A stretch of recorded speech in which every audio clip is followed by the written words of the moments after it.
Et il est votre invité ce matin, Oui, Thomas. je reçois ce matin David Cornbrosa à l'occasion du 70e anniversaire de la fin de la bataille de Dien Bien Phu. Vous avez réalisé le documentaire Indochine, une guerre oubliée, qui sera diffusé ce soir en prime sur France 3. Entre 1945 et 1954, la France a mené une guerre bien lointaine, à plus de 9000 km de Paris. Cette guerre a ravagé un pays, provoqué des centaines de milliers de morts et amorcé l'effondrement de l'empire colonial français. Ce fut une guerre aux multiples facettes, une guerre coloniale, une guerre d'indépendance, une guerre froide, une guerre oubliée. Une guerre oubliée aujourd'hui. C'est vrai qu'on n'en parle jamais de la guerre d'Indochine. Oui, on en parle très rarement et c'est pour ça d'ailleurs qu'on l'a sous-titré une guerre oubliée. C'est une guerre qui est un peu éclipsée par la Seconde Guerre mondiale qui l'a précédée et la guerre d'Algérie qui lui a succédé. Et aussi la guerre du Vietnam, puisque dès que les Français, après la défaite de Dien Bien Phu, ce sont les Américains qui vont commencer ensuite leur guerre du Vietnam. Donc effectivement, c'est une guerre qui est un peu passée sous les radars et il fallait absolument... Et qui est aussi passée sous les radars à l'époque, parce qu'on n'en parle pas aujourd'hui, mais on n'en parlait pas beaucoup non plus pendant la guerre d'Indochine. C'est ce que vous racontez aussi, les Français, ça ne les intéressait pas beaucoup, en tout cas les Français de France. Oui, l'opinion publique au début est vraiment bien loin de ça. La France est en pleine reconstruction, on est en 45, 46, 47.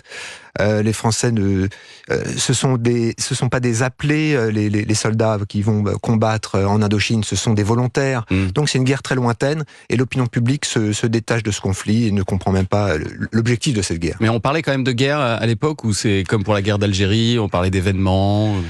On parle de guerre, mais très vite, il y a le mot sale guerre qui arrive, puisque les communistes, bien sûr, sont contre cette guerre, et il y a une énorme campagne de dénigrement de l'armée française là-bas, et donc elle est très vite cataloguée la sale guerre d'Indochine.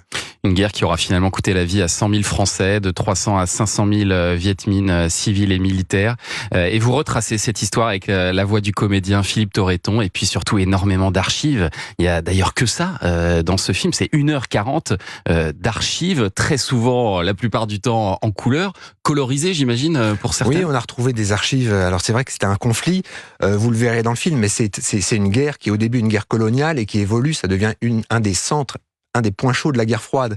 Donc en fait, toutes les puissances et tous les partis ont largement filmé et on a pu se procurer ces archives américaines, archives françaises de l'armée française, ECPA très bien conservées, archives soviétiques, archives chinoises, archives vietnamiennes. Ça prend combien de temps de réunir tout ça, parce que ça prend des mois, voire presque pas des années, mais des mois avec plusieurs équipes.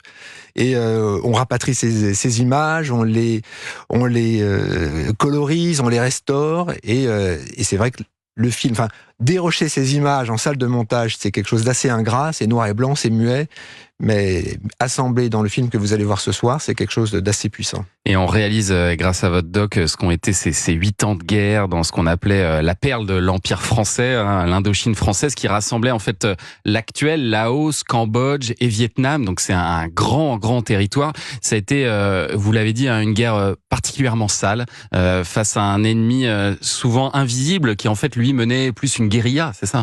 Oui, au début, les troupes d'Ho Chi Minh n'ont pas le choix, ils n'ont pas d'armes et pratiquent la guérilla. Et l'armée française n'est pas du tout préparée à ça, puisque les chars s'enlisent dans les rizières, les armes françaises sont pas du tout adaptées, la stratégie, la tactique n'est pas du tout adaptée à ce combat, et le conflit va s'enliser.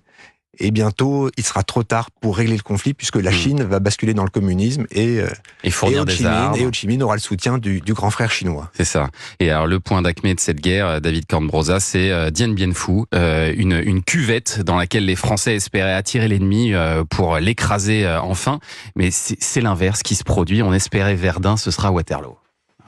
Oui, ils misaient beaucoup sur cette bataille. Les généraux français se sont dit, on va bloquer le Viet Minh, ça va être l'affrontement final, fini la guérilla, ça va être armée contre armée. Dans cette cuvette, on va les bloquer, ça va être la bataille décisive. Et malheureusement, tout l'inverse se produit. Effectivement, les Vietnamiens, le général Giap, qui est aux commandes du Viet Minh depuis des années, puis Ho Chi Minh et ses troupes, vont voir le danger arriver, vont bien se préparer et vont réussir à battre l'armée française et ça va être une des terribles défaites qui va déclencher les autres conflits coloniaux. C'est ça va être un carnage qui obligera enfin déjà la France à trouver un accord pour mettre fin à cette guerre. Ce sera fait le 21 juillet 54. Et puis c'est vrai, l'indépendance qui est accordée annonce en fait la fin de l'empire colonial français. C'est aussi pour ça qu'elle est importante, cette guerre. C'est le premier domino de l'empire colonial qui s'effondre, puisque c'est en 54 qu'a lieu la bataille de Dien Bien Phu, et c'est aussi en 54 que démarre la guerre d'Algérie. Quelques mois plus tard, c'est la Toussaint Rouge, et les indépendantistes algériens disent écoutez, si les Indochinois ont réussi, nous aussi on peut réussir, on va nous aussi se battre pour notre indépendance et se révolter contre le grand empire, la grande France. Indochine, une guerre oubliée, vraiment, c'est à regarder ce soir sur France 3, documentaire passionnant qui est diffusé à 21h10. Restez avec nous, David.